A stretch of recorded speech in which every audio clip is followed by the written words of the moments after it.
Okay, this is the first of the components that I use, which I just described previously in the previous segment, called Band in a Box. Band in the Box is basically a MIDI generator. That's what it was originally focused on. It has since incorporated things called true tracks, or basically recorded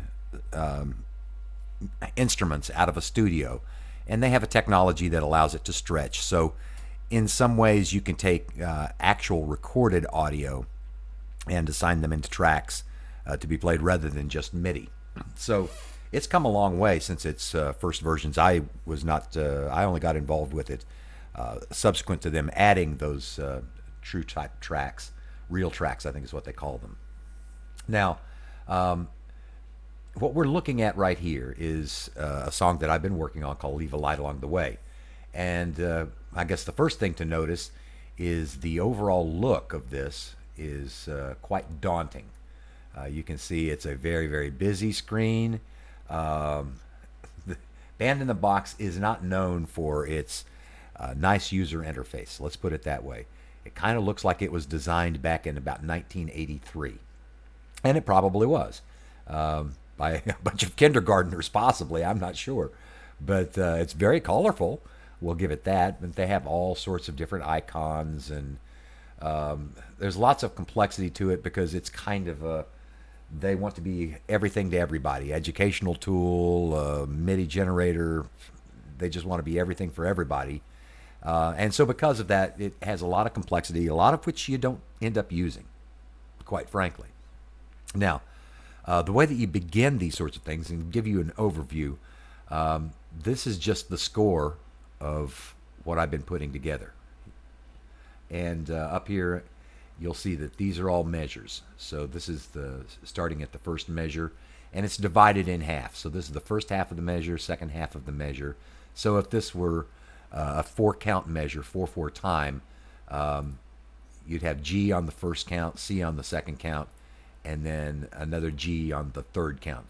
This little notation, they have their own little notation kind of method. This means a push. So what that means is that on the third count, this G chord will be pushed slightly. So it will come in rather than on the beat, just slightly ahead of the beat. And you lay out your score that way. You go through and specify all of the chords that you're going to be using. What you'll see along the left-hand side here, like this green rectangle, specifies that that's the chorus, and then this blue rectangle is the verse.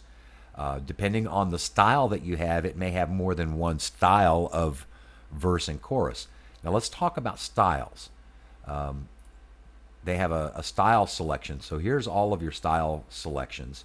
And you can see you have multiple styles from blues, classic, country. Down here they got jazz and funk, Latin, just a whole wide range, swing, world ethnic. And over here you're going to see, as you select these different style categories, you'll have a list of styles that apply. Now this is the one that I have selected for this particular song. This has 16 beats to the measure. And it is normally ideally set for 84 beats per minute. I have that modified. You can modify that. Of course, it's just MIDI, so you can modify it however you want. But if you add the real tracks, it can have an effect as it tries to stretch them. Now, the newest version, I guess, has a much better stretching technology, so it's not as sensitive. But in this particular version, if you add a real track, and you'll see up here, yeah, see, here's some real tracks up here, designated by RT. And you see that it was recorded at 120, and it can stretch it within reason. Okay, so you select a style, and the style could be 3/4 time style, a swing style, whatever it is. And of course, with that style will come variations within the style, such as for verse and chorus and bridge. Down here, you'll see there's a pink rectangle, meaning that these measures in here have that style, and I chose that style because I use that for a bridge. Now, If I play this, you'll see that basically it's pretty complete. It gives you a pretty complete set of MIDI, and all I have going on here is MIDI right now. So I'll play that.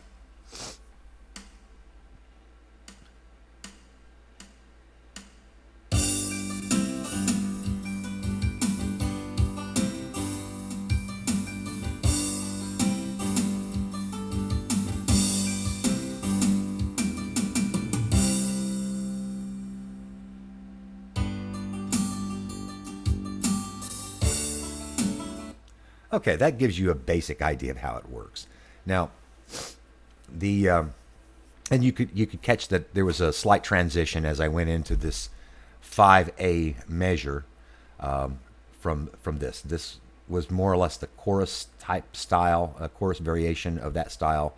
This was the verse variation of that style. And this particular, where you see the C dot dot dot, that's what caused the pause in the playing, so that everything stopped. Ultimately, this once you've completed this and it's to your liking, and you'll see up here you have different instruments. Now, just because it says piano or guitar, for example, they have strings. I'm not sure, it may not be in the strings. The actual instrument that's being used could vary depending on the style. So I believe under strings, even though it says 49 strings, I believe that's where they have the banjo. I could be wrong, but they do have the piano, the drums. So each style, may have, for example, in this particular style, it has a banjo in it, and it's assigned to, I believe it's assigned to strings. So bottom line is, once everything is done, you export this as a MIDI file, and then you can bring that MIDI file into your digital audio workstation, which is Sonar, which will be the next tool that we look at.